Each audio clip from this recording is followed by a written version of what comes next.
When I'm working out, I always do one extra rep, one extra set, because it's a promise I kept to myself. And here's the biggest thing, it's a pattern.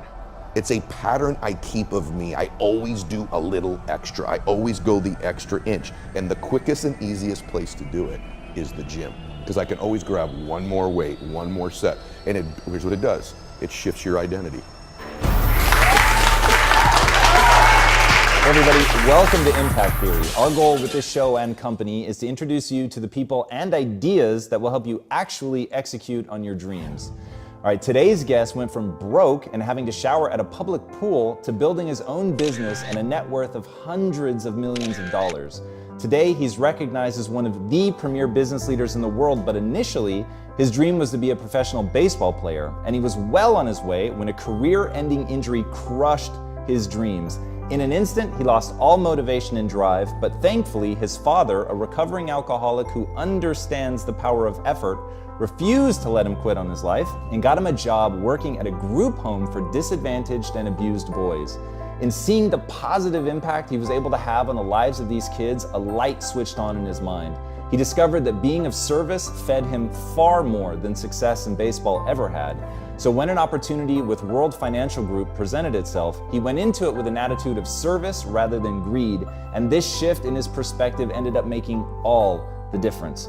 It was a journey filled with amazing highs and absolutely desperate lows, but because he had the powerful desire to help and serve, as well as provide for his own family, he persevered and ultimately turned his business into a massive success, becoming one of the youngest CEO MDs in the company's history.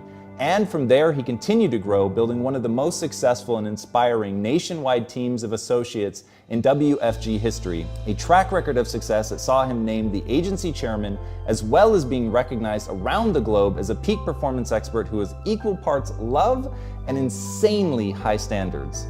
So please, help me in welcoming the man who, as a broke kid, pointed at a beautiful cliff overlooking the sea and said, "One day I'm going to live there." And now he does. Ed Mylett. Thank you. Welcome. I'm so glad to be here. Dude, it's awesome to have you here. I've been an admirer of yours for a long time, so the honor's mine. That means a lot. Yeah. Researching you was a lot of fun, and that is really my the reason that I either bring a guest on or don't. It's really incredible what you've done to your mindset.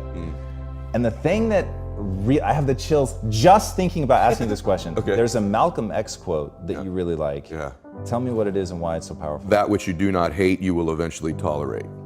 And I think that identifies most people's lives. In other words, average becomes sort of like this slow asphyxiation. It's almost like an anesthetic. And that over time we become kind of immune and dulled to the average that we're becoming. I know this is true, at least for me. You probably experience it yourself too. And so over time we sort of minimize where we're at. In other words, I'm a little pudgy instead of being, no, you're a fat ass, right? You don't magnify the degree to which the pain ought to be affecting you.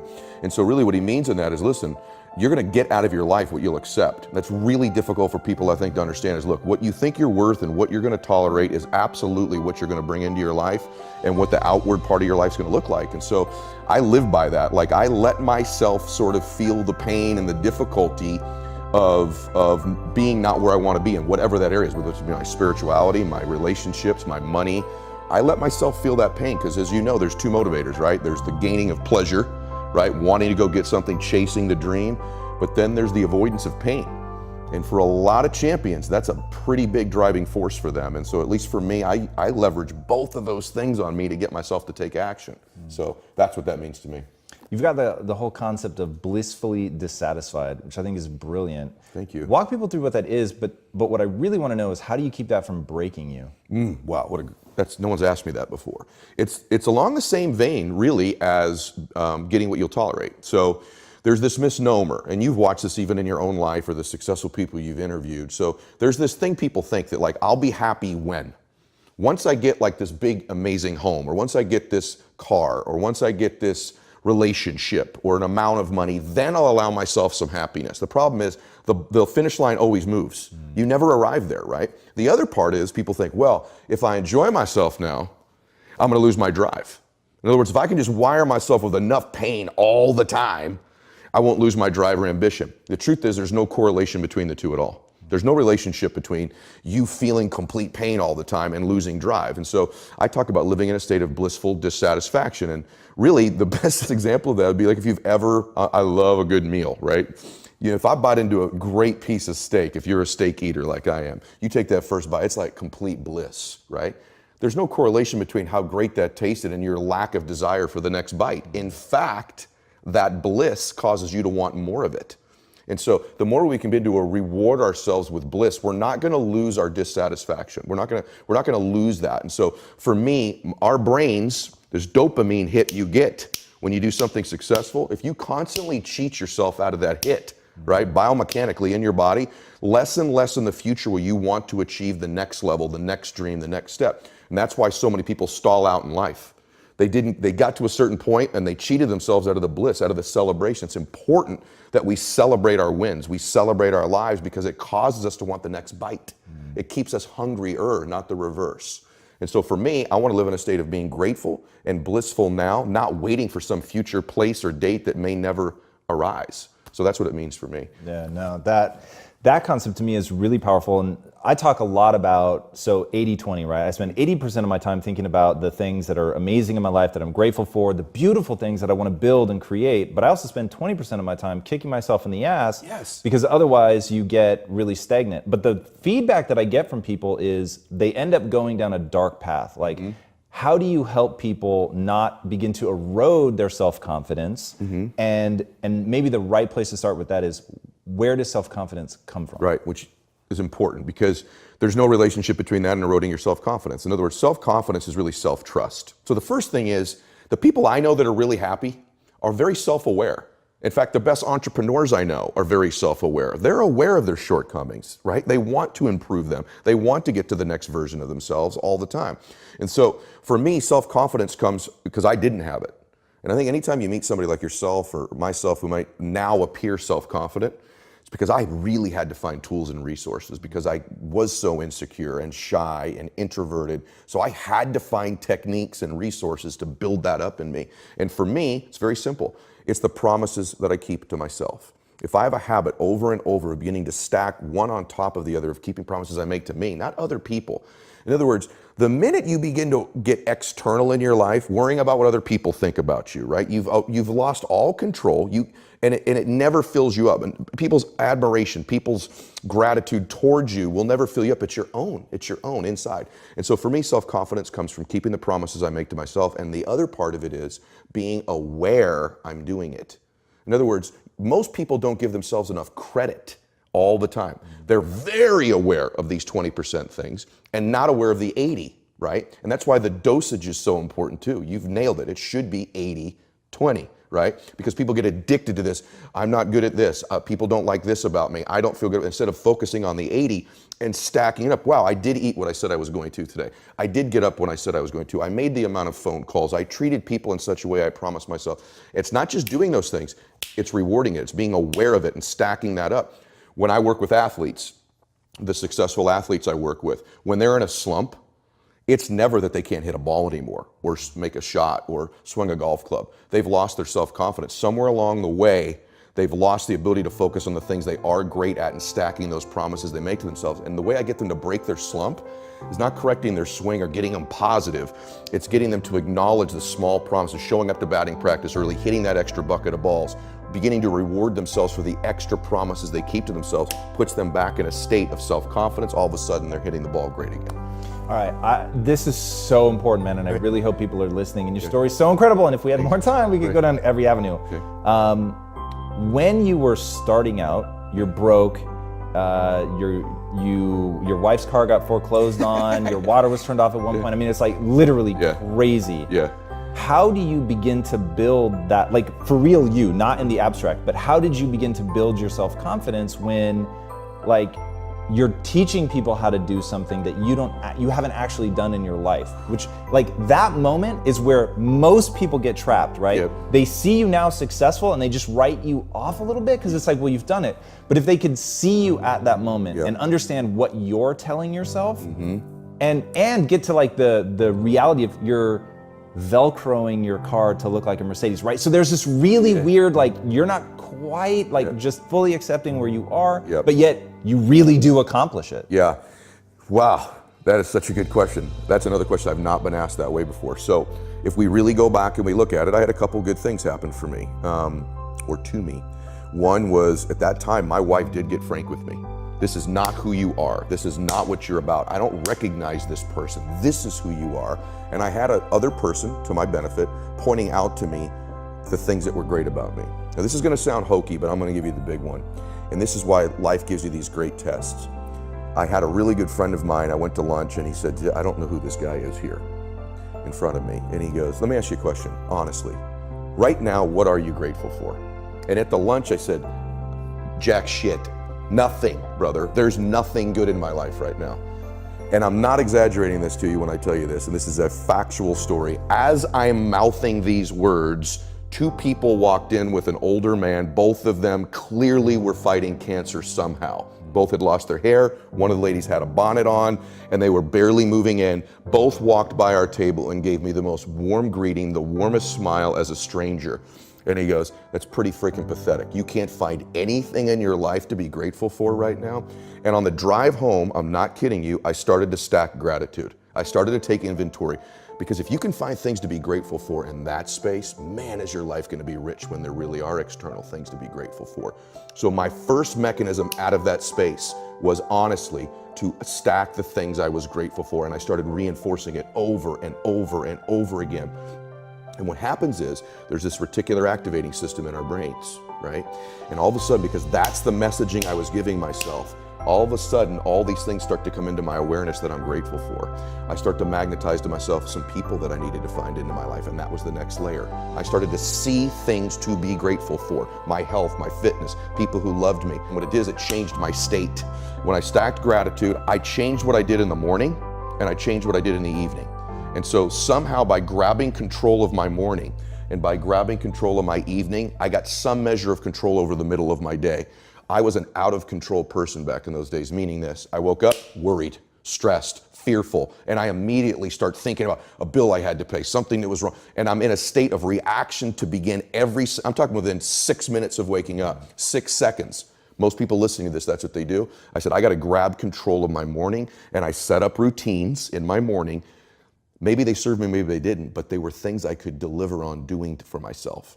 And so not only did that give me control over the day, but I started to stack my self-confidence too. And what were some of those things that you grabbed onto? Huge. So, and I'm not pitching this, but I do have audios out on this stuff too that people can go get for free. But Which, by the way, are amazing. Thank you, man. Thanks. No, 100%. And I really hope people dive in. Like, your content is incredible. Thank you. So is yours, which is why I wanted to find you. And that's, I for a long time wanted to be in your presence. So my morning routines are really detailed. I get up and I hydrate. The second thing I do every morning is I do something cold.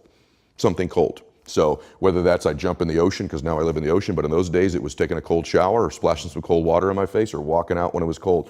It shocks our nervous system, our fight or flight kicks in, we're in a cellular, electric alive state. I obviously do some prayer and meditation every single morning. I've still not touched my telephone. So there's a rule, there's 30 minutes I cannot touch my telephone when I wake up. That's the hardest thing to do in the world and the thing that could benefit you the most, because what's ever on that phone you have to react to. And typically it's stuff that's not great. And so I don't touch that. I do my meditation and my prayer, and I do some stretching, I do some breathing exercises, and then at that point I allow myself to enter the world after I've got my state controlled. And I work out every morning, except for Sundays. I work out every morning. Talk to me about working out. That's something that completely changed my life. Obviously. And every time somebody asks me a question about, I'm lost, I feel, completely out of control, I don't have confidence, my answer is workout. Me too. So why? Well, I think everything in our lives starts with our body. If you're a person of faith, you believe that's where your soul is housed, right? And so it's you do emotions. You don't just feel them, you do them. In other words, and you know this from things you've learned in your life, but like joy is an actual action, not just an emotion. We feel a certain joy, there's a certain breathing, a certain movement in our body. Depression and sadness is something we do. We're more hunched over. Our breathing is more shallow, right? And so there's a correlation between the way you move your body and your emotions. They're directly, this is even before we get to dopamine hits and our nervous system being, I'm just telling you that the way you move your body is an emotion. You do emotions. And so when you move your body, you can't be in full workout mode, moving your body, running, walking, jumping jacks, jump rope, and be depressed. They don't go together simultaneously because your body doesn't get the connection. I'm moving like I'm joyful. I'm moving like I'm having sex. I'm moving like I'm happy. These are all joyful states. You can't be depressed simultaneously. So the quickest way to change our behavior, our emotions, and our state is with our body. All right, now let's talk about the like end sets, the ones that really burn and really hurt. One thing that I've found is, and you've talked about this with entrepreneurship in general, you said it's the greatest like self-awareness mechanism where you're gonna find out who you are, what you're capable of, how hard you're willing to push. Most people though, getting into that position, like it's hard, right? That's a sort of a bridge too far. Yes. But I love where you're going. when you start in the gym and it's like, do I do this extra set or not? Do I push myself? Do I do an extra exercise? You going back to confidence and self-trust, it's like you begin to learn something about yourself. Oh boy, I'm stealing that from you. No, please, man. And that like legitimately changed my life. And so when I see guys that are successful entrepreneurs and they're jacked, that never surprises me. Me either. So I play these very strange games with myself when I'm at the gym. When I'm working out, I always do one extra rep, one extra set, because it's a promise I kept to myself. And here's the biggest thing. It's a pattern. It's a pattern I keep of me. I always do a little extra. I always go the extra inch. And the quickest and easiest place to do it is the gym, because I can always grab one more weight, one more set. And here's what it does. It shifts your identity. All right, talk to me about identity, because that is, so I heard that first from Tony, Tony Robbins, the notion that identity drives behavior. And that was one of those like lightning rod moments where I was like, whoa, that's the hook, right? Yes. If I want to change like my behaviors, I need to think of myself in a different way. Correct. You've leveraged identity really powerfully. How have you done it? And like, what are some specific moments where identity came to your rescue? So identity is the governor on our lives. It's the invisible force that no one understands. And once they do understand and get a hold of it, their life can change. And so not only if you don't get a hold of this, will these outward conditions of your life keep being exactly the same, but you could behave differently, you could do all the working out, you could be thinking great thoughts, but you are going to get out of your life, you're going to be the most powerful force in the world, I think, is to be consistent with the concepts, ideas, and worth that you hold for yourself. You will get that out of your life, what you will tolerate, okay? The deeper part of that is identity, and so identity is very much like a thermostat sitting on a wall, right? This is important. Once that temperature is set at a certain degree, everything in the world externally can hit it, and you will find a way to get that temperature. So even in this house, let's say it's set at 80 degrees. If we opened up all the doors and cold air, just the worst things in life, the blizzard of life came in, the thermostat will kick the heater on and it will regulate this room back to 80 degrees. The reverse is also true. It's a super hot day. Great things are happening in your life. It's getting hotter and hotter and hotter. If you're at 80 degrees, that internal thermostat will find a way over a window of time to cool your life right back down to 80 degrees again. So the key, the secret key, is to be able to shift that identity. 90, 100, 120. So some of the ways, strategies to do that are very simple. One is let's just say financially, you're a 200 degreer and I'm an 80 degreer. If I'm in your proximity over and over and over and over again, you will heat my identity up somewhere in between mine and yours to 150 degrees. Same in fitness, same in everything. So the more you can layer in multiple people, the stronger and stronger that force is. So that changes our thermostat through association. It's a huge, huge, huge, huge thing. People say you are who the 5 people you hang around. This is why. They adjust your thermostat. That's number one. Second way you can change your identity is through doing short bursts of something in a window of time you've not done them before, and they change the thermostat temperature permanently, almost like a water line in the pool. So if it's a certain amount in the gym, or a certain amount of phone calls in your business, or a certain amount of appointments, you make a certain amount of money, oftentimes you're never the same again. You've seen this when your own net worth. I've seen it in mine. There became a point where I made a leap in a short window. I was never really the same again. I could go back a little bit, but not back where I was before. So it's activity or successes, achievements in short bursts of time. And then obviously our self-confidence impacts identity too, and we've kind of covered that. Those are 3 quick ways. That's incredible. So walk me through your baseball career ends. I know that your dad and you said he's your best friend. He's my best friend. growing up, Yep. alcoholic father, Correct. you said till I think you were 14 or 15. That's right. And then they're introducing you constantly as the shy kid who plays baseball. Baseball falls away, and Yep. now it's like, how do you get out from under, well, I'm the son of somebody that struggled with drugs and alcohol. I'm the kid who was supposed to be great at baseball and now that's gone. Like, how do you get out from under the weight of that? Yeah, it is weight too. When I was small, I was also really undersized. So it's probably one of the reasons I lift weights. I was always every baseball picture, I'm the kid holding the sign in the front, right? So I was small and skinny. They used to tease me Eddie Spaghetti, and I'd get bullied at school, and I never retaliated. So I had that mixed with shyness, mixed with chaos in my home, which many people can relate to. And I got to tell you that the shift for me, sports was good for me because it gave me an outlet. I finally found something that I was pretty good at. I think the biggest shift in our lives, the things that makes us the happiest, is that when somebody helps us identify our natural giftedness. And when I was a little boy, when I got a little bit older, they pointed out my speed. So it wasn't my lack of size, I was fast. I was the fast kid, right? I always wanted to be fast kid, and I got confidence in baseball doing that. When I got into business, they said, you're intense. When someone points out a gift about you that you also kind of intuitively know to be true, they're linked to them. You're intense, you're passionate, you won't get outworked, you're relentless. I went, I am those things. And when someone linked those gifts to me winning, now I believed I could win. That's the other way to change identity, is when someone can link your giftedness to the victory, you'll believe it. Not like you're great, that's general, that's bullshit. Right. But it's something you know specific, like for you right now, you wouldn't brag about them. There's a few things you know what, I am good at these things, right? I've always been good at these things, it's natural for me. And when someone links that to you winning, like for you, for example, you're an unbelievable interviewer. You have this general, you don't need to be the smartest person in the room because you probably are most of the time. And so there's a confidence that allows you to be present when you interview me and just listen that's different than anyone who's interviewed me before. And so that's a natural giftedness for you, which is why there's a part of you that kind of knows, you wouldn't say it, but I am pretty good at this. This is a good program.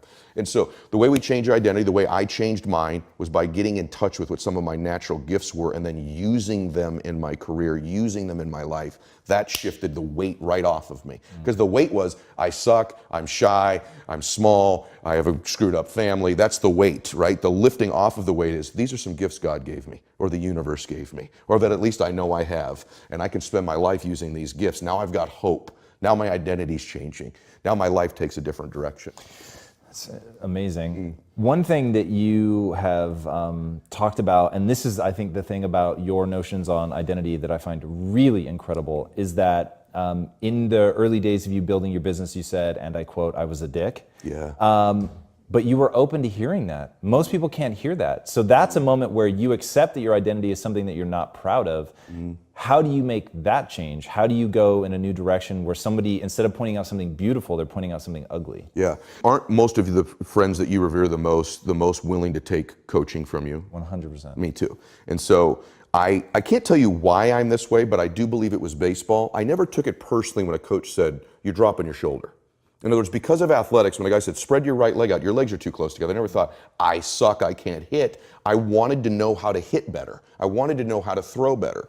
And so for me personally, I'm constantly in a crisis to get to the next version of me. It's not like I'd like to. I wish I only would like to.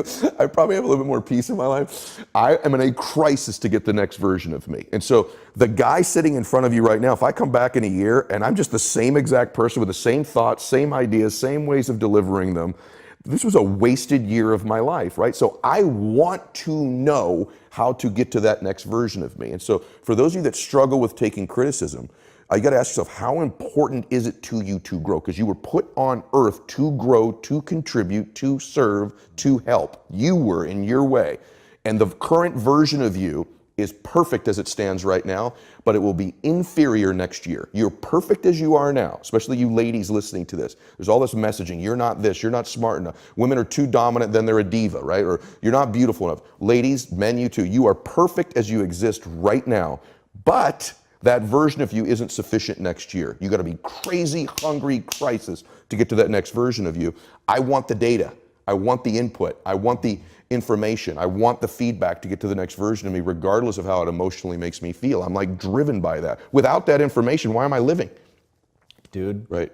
That whole concept, like when people really ask how I've been able to be successful, it's that. It's I'm stoked on who I am today, 100%. Yes. Like I'll give myself the pat on the back before anybody else. But I'm so desperate to get better. Yeah. Like I'm so hungry to know why I'm inadequate right now for what I want, right? Correct. So the way that I sum it up is your past can never be bigger than your future. So it's like once you've done something, right? I built $1 billion business, but like for me, I'm not looking at that. I want to know what do I need to do and become in order to hit that next thing? Right. That Not only are all achievers doing that, but all happy people do that. In other words, here's how we know you're perfect now. You've produced the external life you have, so you are perfect for that life right now. You are all you need to be right now. But if you want a different life, an improved life, a growing life, right, an increased life, this version of you is inferior to get to that place. And so the reason we have rapport, the reason we like each other is like, I also want to be surrounded by people who are not messaging me, is enough? Everything's good, man. Take a break. And I may not want more money. You and I both have a lot of money, right? We'd probably like more. That's not my driver. I want more peace, more gratitude, more abundance, more contribution, more memories, more experiences, more joy, more love. That will never be enough for me. Put me in the ground if I don't get any more of that stuff, right? I want to grow. I want to see the next place. And so that's the journey. Those of you that have faith, if you believe there's this place you're going to someday, that's because you're always going someplace. So you might as well want to get the information and the equipment to get there. And that's where I want to go. No, I love that. How do you keep your standards so high? And then how do you push them even higher the next year? I'm really lazy. So if you left Not me, the answer I was expecting. I know, and that's so. I want to give you the honest one. Like left to my own devices, right? If you just left me like what I'd like to do, hey man, I have no problem laying around. I like sleeping. Like people think they meet people like they're robots, they're other life forms, they're just different than me. No, we build habits, rituals, and disciplines that serve us. Okay, now. Part of those habits, rituals, and disciplines have sort of turned me into a more confident person. There's no question about that. So my standards are mandatory because you get your standards, right? So the reason my standards are set so high is because I don't want to leave it up to my own devices, right? My standard is 1 more minute on the treadmill. My standard is 1 more person I can reach that day, 1 more phone call, 1 more something. And so for me, I raise them every single year, but the way I get to do it is I link it to my reasons. And so goals are really empty to me. I have a thing on goal setting, but like my big thing is that you show me someone with compelling, emotional, gigantic reasons, I'll show you someone who's changing their standards all day long. So like, give you one quick version that you've not heard before. One of the reasons I'm relatively fit is not just peak state. I have an uncle in my family that died at 50 years old of a heart attack. He's my godfather, my dad's only brother. I kind of resembled him. And I look like him a lot. So on the way back from his funeral, my reticular activator's on heart attacks. On the TV screen on the airplane, I'm listening to music, is the Oprah Winfrey show. She's going through a new heart scan. I've unplugged my headphones, plug it into the airplane one. They're talking about this new scan at Cedars-Sinai that at that time was new. It could read the plaques in your arteries, the calcifications, without going, really invasively. I scheduled it. I went in. I had a world-class doctor who understood reasons and leverage instead of just prescribing. Because when we coach people, you need to do this, you need to do this. Doctors do it. Take this pill, take this. He understood leverage and reasons. What you do is you take the scan, then you go to lunch, you come back. I took the scan, I went to lunch, I had a burrito. I came back and I'm in the, when I walk in, I sit down, the doctor comes out and he says, oh my, I can't believe these arteries are in that young body. Got my attention. We walk back in, we sit down. He could still go, you need Crestor, eat clean, get out of here. Isn't that what an average doctor does, right? No, wired me with huge reasons. He goes, let me ask you a question. I heard your wife's pregnant. I said, yeah, I have a son. And he says, do you want to be there when he graduates from high school to be there for that day? I said, yes, sir, yeah. He goes, your wife's pregnant. What do you have? And I said, a daughter. This is where you get a dad. He goes, she was 6 months pregnant. He goes, would you like to walk her down the aisle on her wedding day? Or are you okay that it's some other man? I went, what the fuck is on this scan, right? And he goes, I want to be very clear with you. If you keep going down the road you're going, there'll be some other man with your son at graduation high school and a stranger's walking your daughter down the aisle that's not even born yet on her wedding day. And I went, boom. And he goes, but if you do exactly what I tell you to do, you'll be there. And so to this day, brother, there are mornings when I wake up, not every morning, I don't want to go to the gym. I go, Bella's wedding, Bella's wedding, Bella's wedding. So my standards are high because of my big old reasons. Other dudes may miss the gym that day because they're not going to miss their daughter's wedding if they don't go, but I've convinced myself I will. I get emotional. I've convinced myself I'll miss my daughter's wedding. So I will get my ass out of bed at 4 o'clock in the morning and I will get to that gym because my reasons are bigger, so my standards are higher. So that's what I think causes us to have great standards, is huge reasons. When you're working with people that are just at an elite level, how do you help them find those reasons and attach something to it? So there's two motivators in life if you really want to move somebody: someone's childhood and their death, and then in between, other people. And so most people, if you start talking to them, will tell you about their childhood because that impact, and they're constantly in the back of our minds all the time. We're thinking about death. It's this thing we know that's coming for us, the end of our life. And what inspires us is really what I said. We all want to be that version. We just don't allow ourselves to feel the emotion of it. So the more you can bring it closer to you, the better. So I do that with them. I link their big reasons to what they want, and it opens up a completely different level for what they want. You start talking to an athlete about, hey, you want to hit 30 home runs this year, that's one thing. But you start talking about, how'd you like to have your mom there when you give your Hall of Fame speech? I just interviewed T.O. and Marshall Faulk. Both Marshall's in the Hall of Fame and T.O.'s going in. And to watch T.O.'s face start to talk about how his grandmother won't be there, who raised him in the Hall of Fame. That was his motivation. You ask him his whole motivation to play football? Grandma.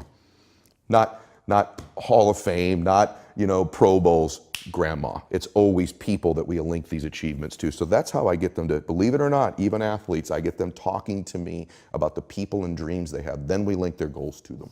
Oh, that's amazing. Tell me about the time where you were trying to give a speech and you were so freaked out that your vision was blurring and you couldn't even read what was on your card. Because honestly, if I hadn't heard you tell that story, I would just assume you're really good at this by nature because you're so good at this. You're so good. And communicating is crazy. Thank you. And I've seen you in front of 50,000 people. It's bananas. Right. So how did you start from just absolutely being paralyzed by fear? What was that process? Oh my gosh. So, boy, you really do your research. Yeah, my first time I talked, I literally went up and blanked out. I literally could not think. I could not see the card. How I fixed it speaking was over time, but I'll give you a couple of key things on speaking for everybody. One, I had to figure out, what someone said to me is, you love baseball. You don't stutter when you talk about baseball. You don't get insecure. I go, well, I love that and I believe in it. They're like, oh, you don't, you talk about your kids. You're great. I thought, oh, there's a correlation here between me actually saying what I believe and what I'm passionate about and my ability to communicate it. And so now my first layer is always, I must be passionate about it and I must believe it, and I'm never doing an impression of another person. So I always come from a place of saying what I really believe, because you can't transfer to somebody that which you don't experience yourself. I can give you passion, I can give you energy, I can give you my belief if I'm experiencing it. Big key as a speaker, I'll give everybody. Stop trying to convince everybody of what you're saying. That's not the threshold of being a good communicator. People do not need to believe what you're saying. They need to believe you believe what you're saying. And as long as they believe you believe what you're saying, you're an effective speaker. I stopped trying to get people to believe me. There's a neediness. There's a salesmanship to that. I stopped that. It's a subtle difference. I just want you to believe I believe it. That's influence. Influence is you believe I believe it. Wow. Yeah, that's a pretty intense evolution for just that. One moment that I'd really love to get some color on, and maybe this just comes down to what your reasons were, after that first attempt, which had to have just been searing into your mind anxiety about speaking. Horrific. How'd you get up the second time? Yeah, same room, same people. That helped for me. But I figured out I didn't have any preparation. So my confidence when I speak now, just like this interview, the amount of preparation you've done for this is more than anyone who's interviewed me, right? And so the separation is in the preparation. I have to be prepared. I have to know what I'm going to talk about. And so that second time, I knew every single thing I was going to say. I didn't do great, but I did what I said I was going to do. I got up and I did it. I got up and I delivered. And I'll just be candid with you. I liked the feeling eventually that I affected somebody. I liked the feeling that maybe the first time I spoke, I didn't affect anybody. That second time, maybe there were 40 people, and maybe one person I helped. And I had this very weird capacity now to focus on the ones I help. I actually focus. If I speak to 50,000 people, there's got to be 3,000 people there who think I suck. There has to be. There's at least 30, right? There's someone who does. And if I obsessed over those 30 people, that's what made me nervous. I was obsessed with just basically reaching somebody. So the irony was, the beginning of my speaking career, it was my anxiety and fear of it that was what was inspiring about me, not the words I said. Over time, I think the words became more inspiring, but I found what was inspiring about me, what put them in spirit. And it was overcoming my anxiety and fear of actually doing what they saw. I was at the gym yesterday, and a woman drove by me in a wheelchair at the gym. I was working out pretty hard, and she wheeled by me, heavy-set lady in a wheelchair. I'll be honest with you, I watched her wheel past me. She inspired me. Do you know what courage it takes to get in your wheelchair and decide, I'm gonna go to the gym, right? I'm gonna go to the gym. She's heavy-set, awkward. That inspired me far more than the jacked up dude doing 60-pound curls. I mean, that's inspiring, but you see that. A woman in a wheelchair at a gym with her 2-pound dumbbells because her legs don't work, but she went in there anyway. And you know how insecure she was about going in there. She's the only person in a wheelchair. She doesn't know what she's gonna see, how people are gonna react to her. She's not in shape. She doesn't have her full makeup on and her little, halter top like the other girls in there. And she's right in there. She was right in there working out right next to them, right? I couldn't take my eyes off her. I couldn't take my eyes off her. And I ended up telling her that she was leaving. I left what I was doing. I walked over. I said, I just want you to know something. You're inspiring me. This is wonderful. Her face just lit up because you know how sad how insecure she was about being in there. Most inspiring person is the one overcoming the fear of doing something, not the person who's excellent at it. So. Yeah, dude, I love that. Way love that. This is a little bit different, but something you were saying a minute ago reminded me of your whole notion of you've got to step into the dream, you've got to touch the dream. I love that. I think that's so powerful. Yeah. And so dude, I was so moved by your whole pointing at the cliff with your then girlfriend, now wife, and saying like, one day we're gonna live there. Yeah.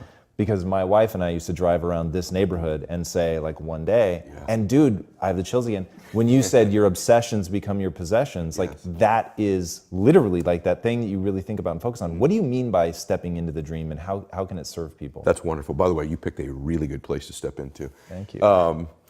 I got to tell you that your mind gravitates towards which it is most familiar with. And so if you're really familiar with what you're worried about and what your problems are and your fears are, and that becomes your dominating thinking, I know you've all heard this, but here's the reason why. Your mind loves what's familiar. Okay, and so if you don't go touch dreams, for example, just experience it for a second. For example, we would go down once every 8 weeks. If I did well in business, we really knocked it out, we could find a deal. I had $200, we'd go to the Ritz-Carlton or some hotel, Ocean, and for one day oceanfront, feel like what it felt like to valet your car, right? Walk in the lobby, Mr. Mylett, welcome back, right? She'd go get a massage, I'd play a little bit of golf, and just for that day, I'd touch the dream. And then maybe we do it again in a month or two, and again in a month, just little tastes of it.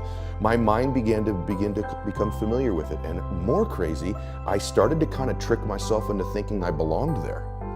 Because we never end up anywhere we don't believe we don't belong, and then we're not familiar with. So there's these things you'd like to do in your life, either visually seeing them over and over again and repeating those images to yourself, that's powerful, but a double whammy is to not only repeat them and see them, but to go see, there's one thing that's a visual stimulus in your brain that makes you want to do something. The triple whammy is if you could see it, touch it, feel it, and smell it. If you allow all your senses to experience something, it becomes far more familiar to your brain. And so I'm a massive advocate of touching a dream in any form you can get it, the best of which is actually going and experiencing it short term. If you begin to believe you belong there, you're a little bit better. And so you will not probably produce many things in your life that you've not visited either mentally or literally thousands of times. And so if you want to end up somewhere, you better be visiting them. Those could be dreams, visions, but the most important thing is if you could actually, more powerful, is if you could go touch them short term, massive difference. Drive by the neighborhood, see the cars. If you want to spend your life in service for your church or your community, take a day out every month and actually do it. Know what it feels like for an afternoon to feed the homeless, and you begin to love it and feel it and believe you belong there, more and more chance that you'll be able to do that full time someday. Dude, that's amazing. Before I ask my last question, tell these guys where they can find your amazing content. Oh, thank you. edmylett.com, which is MYLETT.com. I've got a YouTube channel and Instagram and Facebook and all that stuff too, but any of the normal platforms, if you Google my name, you'll see my stuff out there. So. Yes, indeed you will. Thanks. All right, my last question. What is the impact that you want to have on the world? The impact I want to have on the world is it sounds real general, but it's something that I'm obsessed with, is I want to inspire as many people as I physically can in their lives to chase down the ultimate version of them in their way, in their place, and in their space. And so I happen to have a little number written down. I think I can reach 100 million people before I leave here with just that message of chase down the version of you that you were born to be. That version of you, or myself, it has nothing to do, it could have to do with money, but it could have to do with the people that you reach, the people you touch, the one person's life you change. See, the one thing in business that people miss is that someone hired me into the business I'm in. So although I'm a pretty good business story, what about the person who gave me the shot? What about that door that opened, and how many people did he reach and no one even knows his name? And so I want to be that person who gives people their platform, their shot at life, their ability to join the ranks of people who meet the highest version of themselves. And so that's the impact I want to make in the world. It's incredible, dude. Thank you so much for being on the show, man. Thanks, man. I loved it. Thank you. Guys, when I say that you're going to want to go watch this man's content, when I think about becoming that idealized version of myself, the very next thing I think is, how do I become that best version of myself? And that is my obsession. That's the thing that I want to bring to the world. And watching his content and seeing how much of that he gives, how frequently he can go past just the high level headline and really get into what you actually need to do. In fact, I highly encourage you, go back, watch this episode again, because he breaks it down. There were several times where he went through, do this, this, and this. It's deadly simple, and it is insanely powerful. You guys know me. If you watch these outros, you know me. I'm telling you right now, I'm actually having a hard time capturing how much I was impacted by his stuff. It's really rare that while I'm researching somebody, I'll do a social shout out because I'm that impacted by what I'm watching. I couldn't stop myself. It's just absolutely incredible. Somebody that's been through it, who does not try to make themselves seem cool, but they really are fucking cool. That's the best part. He's done extraordinary things, but he didn't start anywhere extraordinary. And that's what makes it so fascinating. And he is killing himself with every second of every video to tell you exactly what he did, what he thinks, what he does, how he made those changes. And if you do it, you can make those changes too. I believe that to the core of my being. So go check out his content. It will change you if you let it. All right, my friends, if you haven't already, be sure to subscribe. And until next time, be legendary. Take care. Ed, thank you, buddy. That was incredible. Hey everybody, thank you so much for watching and being a part of this community. If you haven't already, be sure to subscribe. You're going to get weekly videos on building a growth mindset, cultivating grit, and unlocking your full potential.